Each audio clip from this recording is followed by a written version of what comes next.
Good morning students. एक बार फिर से आप सभी का जनरस एकेडमी के यूट्यूब चैनल पर स्वागत करता हूं। और आज इस वीडियो में हम लोग डिस्कस करेंगे क्लास 12th के समष्टि अर्थशास्त्र के अध्याय 3 का भाग 4। इसमें हम अध्ययन करेंगे बैंकिंग व्यवस्था द्वारा साक्ष्य सृजन को। बैंकिंग व्यवस्था द्वारा साक्ष्य सृजन। अब देखिए, इससे पहले हमने पढ़ा था मुद्रा की मांग और पूर्ति के बारे में। अब इसमें हम पढ़ेंगे आखिर बैंकिंग व्यवस्था में साख का क्रिएशन कैसे होता है, साख कैसे सृजन होता है। अब यहाँ पे एक चीज़ ये समझिए कि बैंक उसी प्रकार सृजन करता है, उसी प्रकार क्रिएशन करता है जिस प्रकार की लाला जैसे कहानी में हमने देखा था। पिछली वीडियो में आप देख सकते हैं उसमें वो क्या करता है कि वो सोना के बदले में कुछ रसीद जारी करता है। उस रसीद को के से जाना फिर काम होता है, फिर उसके बाद जाना वो किसी को ऋण देता है, फिर ऋण के बदले में इस तरीके से। तो वही प्रक्रिया किसका है? बैंक का है। बैंक इसलिए उधार दे सकते हैं क्योंकि वे सभी जमाकर्ताओं को एक समय में ही रुपया उधार वापस मांगने की अपेक्षा नहीं करते। वो ये मान के चलता है बैंक कि जितने लोगों ने जमा कराया है वो सारे लोग एक ही टाइम में अपना पैसा वापस नहीं मांगेंगे, यानी कि सारे लोग अपना पैसा वापस नहीं लेंगे। जब बैंक किसी को उधार देते हैं तो उस व्यक्ति के नाम पे एक नया जमा खाता खोल दिया जाता है। पहले तो एक सेविंग अकाउंट होता ही है, जमा खाता होता है। और अगर ऋण ले लिया आपने, एक कह सकते हो कि आपने लोन ले लिया, तो लोन लेने के बाद क्या होता है कि न्यू अकाउंट ओपन कर दिया जाता है। और इस प्रकार द्रव्य यानी कि जो पैसे दिए जाते हैं उसकी पूर्ति पुराने जमा प्लस नए जमा तक बढ़ जाती है। यानी कहने का मतलब पहले से मान के चलिए 100 है और 80 रुपये का ऋण दिया, तो यानी कि ये हो गया आपका 180। इस तरीके से होता है। अब इसमें उदाहरण ले लीजिए कि मान लीजिए कि किसी देश में केवल एक बैंक है। हम इस बैंक का वित्तीय चिट्ठा बनाते हैं। अब चिट्ठा होता क्या है? तो चिट्ठा एक फर्म की समस्त आस्तियां तथा देनदारियों का लेखा होता है। आस्तियां मतलब जो उसके पास अपनी पूंजी है, और देनदारी मतलब जितना उसको देना है, यानी कि जितनी जमाएं होती है, जितने लोग जमा करते हैं, तो वो किसी बैंक की देनदारियां कहलाती है। पारंपरिक रूप से फर्म की आस्तियों को बाएं तरफ और देनदारियों को दाएं तरफ, यानी कि एक परंपरा बनती आ रही है कि आस्तियों को बाएं तरफ लिखा जाता है, लेफ्ट हैंड साइड, और देनदारियों को यानी कि जो देना है उसको लिखा जाता है, दाएं तरफ दिखाया जाता है। लेखांकन के नियम के अनुसार चिट्ठे के दोनों पक्ष बराबर होने चाहिए, अथवा कुल आस्तियां का योग कुल देनेदारियों के योग के बराबर होना चाहिए। आस्तियां क्या है? तो आस्तियां वे मदेय होती है जिनका एक फर्म स्वामी होती है, या जिनका फर्म दूसरों पर हक रखती है, यानी कि जिस पे उसका हक हो। जैसे मान लीजिए 100 रुपये है आपके पास, तो वो आपकी आस्तियां हुई, क्योंकि 100 रुपये पे आपका हक है। 100 रुपये को आप जैसे चाहो वैसे यूज कर सकते हो। बैंक के मामले में भवन, फर्नीचर आदि अतिरिक्त जनता को दिए गए ऋण भी इसकी आस्तियां होती है। यानी कि जनता के द्वारा जो भी ऋण दिया जाता है, जनता को जो ऋण दिया जाता है, उसके अलावा उसका जो भवन है, उसके पास जो फर्नीचर है, कंप्यूटर्स हैं, और भी बहुत सारी चीज़ें होती है, तो वो सारे जो है ना, स्टेशनरी है, तो वो सारे भी बैंक की आस्तियों के अंतर्गत ही गिना जाता है। जब एक बैंक किसी व्यक्ति को 100 रुपये का ऋण देता है, तो यह बैंक का उस व्यक्ति पर 100 रुपये का दावा है। दूसरी आस्तिया बैंक की इसके कोष हैं। कोष वे जमाएं हैं जो बैंक केंद्रीय बैंक यानी कि रिजर्व बैंक ऑफ इंडिया के पास रखते हैं। इसको नगद जो धनराशि रखते हैं वो इसकी आस्तिया मतलब कोष होती है।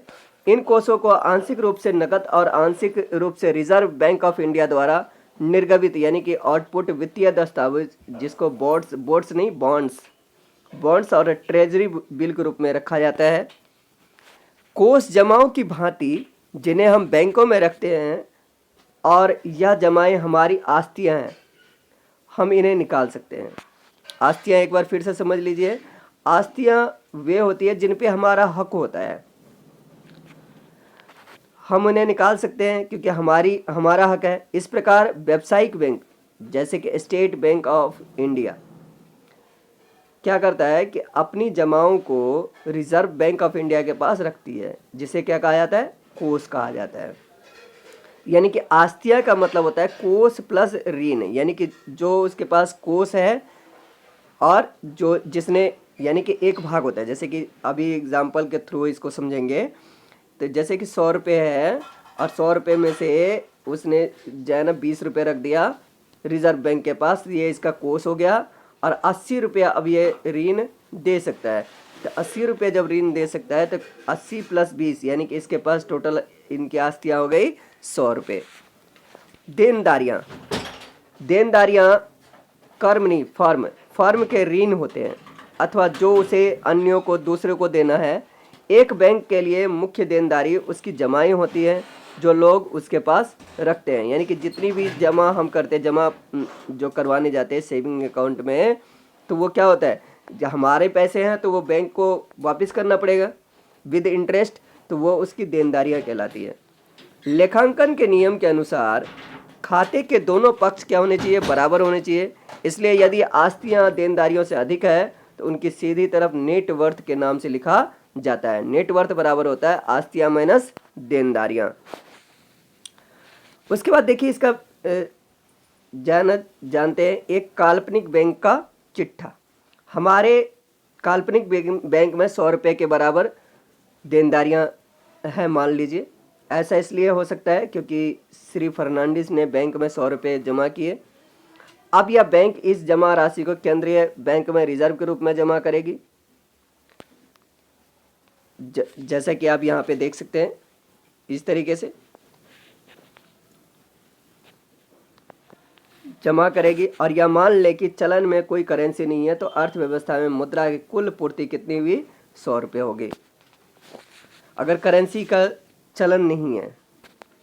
उसके बाद अगला है साख सृजन की सीमाएं और मुद्रा गुणक। ये क्या होता है, अब इसके बारे में जानते हैं। मान लो कि मैथ्यू बैंक के पास 500 रुपये ऋण के लिए जाता है, तो क्या हमारा बैंक उसे ऋण देगा? तो अब इसके अगर पहले के एग्जाम्पल के थ्रू अगर हम इसको समझे तो 500 रुपये के ऋण, क्योंकि बैंक में क्या है 100 रुपये है, तो 100 रुपये के में 500 रुपये का ऋण कैसे दे सकता है, नहीं दे सकता। अगर बैंक ऋण देती है तो मैथ्यू ऋण राशि को बैंक में ही जमा करा देता है, तो कुल बैंक जमाएं और इसलिए कुल मुद्रा की पूर्ति क्या होगी, बढ़ जाएगी। कि देखो 500 रुपये का ऋण दिया अगर बैंक ने, मान लेते हैं कि 500 रुपये का बैंक ने ऋण दिया यानी कि लोन दिया, तो 500 रुपये का लोन देने के बाद क्या होगा कि वो 500 रुपये जब जमा कराएगा तो 500 प्लस 500 ये 1000 रुपये का उनका कि ये जाना हो जाएगा बैलेंस शीट। ऐसा प्रतीत होता है कि इस प्रकार बैंक जितना चाहे उतना द्रव्य का सृजन कर सकती है। परंतु क्या बैंकों की साख अथवा द्रव्य सृजन यानी कि करेंसी के सृजन करने की क्षमता की कोई सीमा है? इसका आंसर है हाँ, यह केंद्रीय बैंक द्वारा निर्धारित की जाती है। रिजर्व बैंक ऑफ इंडिया जमाओं के एक निश्चित प्रतिशत को तय कर देता है जो बैंकों को रखना अनिवार्य होता है, या ऐसा इसलिए किया जाता है ताकि कोई बैंक ज़्यादा हद से ज़्यादा ऋण यानी कि लोन न दे पाए।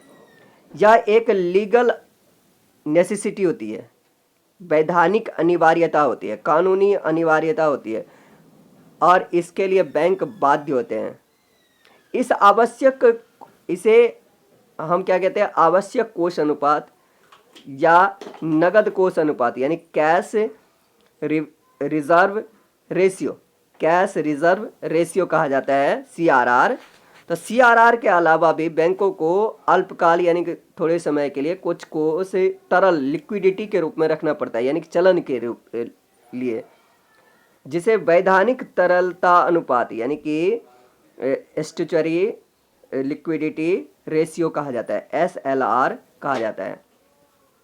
नगद कोष अनुपात यानी कि CRR बराबर होता है जमा का वह प्रतिशत जो बैंकों में आरक्षित यानी कि सेविंग के रूप में रखना पड़ता है।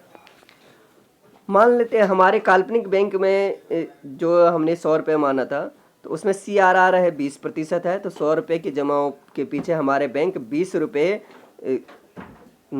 नगद कोष रखना होगा। केवल शेष जमाओं का यानी कि 80 रुपये को ये ऋण में देने में उपयोग किया जा सकता है। नगद कोष की यह वैधानिक अनिवार्यता बैंकों की साख निर्माण की सीमा को निर्धारित करती है। अपनी एक अर्थव्यवस्था में एक बैंक के काल्पनिक उदाहरण द्वारा हम इसे समझ सकते हैं। मान लेते हैं कि हमारा बैंक लीला द्वारा जमा किए गए 100 रुपये से कार्य शुरू करता है और इसका कोष कितना होगा 20% यानी कि 20 रुपये। उधार कितना देगा 80 रुपये। तो वह किसको देता है, जसपाल कौर को उधार देता है। अगले चक्र में क्या होगा कि 100 प्लस 80 यानी कि 180 रुपये की कुल जमाई हो गई। अब हमारे बैंक को 180 रुपये का 20% यानी कि 36 रुपये नगद कोष के रूप में रखना अनिवार्य होगा। हमेशा याद रखें कि हमारे बैंक ने 100 रुपये की नगद राशि से ही कार्य शुरू किया था, तो 100 माइनस 36 यानी कि 64 रुपये पे ही अगली बार वो ऋण दे सकता है, यानी कि 36 रुपये उसे नगद कोष के रूप में रखना होगा। बैंक 64 रुपये जुनेद को उधार देता है और इसे फिर बैंक की जमाओं में दिखा दिया जाता है। इस प्रक्रिया को तब तक दोहराया जाएगा जब तक कि कुल अनिवार्य कोष 100 रुपये न हो जाए। अनिवार्य कोष 100 रुपये होगा जब कुल जमाएं 500 रुपये हो जाएंगी। ऐसा इसलिए है क्योंकि 500 रुपये का 20% होता है ना जमा रखना, तो 20% यानी 100 रुपये होगा। जैसा कि आप यहाँ पे देख लीजिए इस टेबल से, राउंड 1 में बैंक के पास 100 रुपये जमा के रूप में आए, अनिवार्य कोष इसे 20 रुपये रखना है, यानी कि ऋण दिया 80 रुपये का, तो 100 प्लस 80 यानी कि 180 रुपये की जमा हो गई अगले राउंड में। अब 180 का 20% यानी कि 36 रुपये, तो 100 माइनस 36 यानी कि 64 रुपये का ही ऋण दे सकता है। अब थर्ड राउंड में क्या हो जाएगा, तो 180 प्लस 64, तो 180 प्लस 64 यानी कि 244 रुपये, 244, और इसका 20% यानी कि 44 दूनी 48 रुपये 80 पैसे। ठीक है, अब यहाँ पे 48 रुपये 80 पैसे इसमें से माइनस करेंगे तो 51 रुपये 20 पैसे का ही अब ये बैंक ऋण दे सकती है। तो इस तरीके से ये तब तक करेंगे जब तक कि 500 कुल जमा नहीं हो जाए, क्योंकि 500 जमा होगा तो तभी 100 रुपये का जाना इनका कोष होगा। ऋण टोटल कितने का दिया, 400 रुपये का। तो प्रथम कॉलम प्रत्येक राउंड को दिखाता है, द्वितीय कॉलम में प्रत्येक राउंड के आरंभ में बैंक में कुल जमाओं को दिखाता है। इन जमाओं का 20% रिजर्व बैंक ऑफ इंडिया में अनिवार्य कोष के रूप में जमा करना आवश्यक है, जो कि कॉलम 3 में दिखाया गया है। प्रत्येक राउंड में बैंक जो उधार देता है वह अगले राउंड की जमाओं में जोड़ दिया जाता है। कॉलम 4 बैंकों द्वारा दिए गए ऋणों को दर्शाता है। अब देखिए बैंक का चिट्ठा, कोष है 100 रुपये का, ऋण दिया 400 रुपये का, तो योग हो गया 500 रुपये। अब बैंक के पास कुल जमाई कितनी हो गई, 100 रुपये ये और 400 रुपये ये, यानी कि 500 रुपये, यानी कि देनदारियाँ कितनी हो गई बैंक की, 500 रुपये की। क्योंकि बैंक को अपनी जमाओं का 20% ही कोषों में रखना होता है, इसलिए 100 रुपये यानी कि 500 का 20% यानी कि 500 की जमाओं का पोषण कर सकता है। दूसरे शब्दों में हमारा बैंक 400 रुपये का ऋण दे सकता है, जो कि अभी हमने देखा टेबल नंबर 3.3 में। M1 यानी कि जो इसकी साख निर्माण हुई, करेंसी यानी कि कुछ भी नहीं है, और प्लस जमाए हैं 500 यानी कि 500 रुपये का। इस प्रकार मुद्रा पूर्ति 100 रुपये से 500 रुपये हो जाती है। नगद कोष अनुपात यानी कि 20% होने पर बैंक 400 रुपये से अधिक ऋण नहीं दे सकता है, इसलिए कोष अनिवार्यता मुद्रा सृजन की सीमा के रूप में कार्य करती है। मुद्रा गुणक बराबर होता है 1/, नगद कोष अनुपात, यानी कि हमारे उदाहरण में मुद्रा गुणक हो जाएगा 1/20, यानी कि 1/0.2 और बराबर 5। इस प्रकार 100 रुपये का कोष 500 रुपये की जमाओं का सृजन कर सकता है। अभी के लिए फिलहाल इतना ही, मिलते हैं अगली वीडियो में, तब तक के लिए शुक्रिया।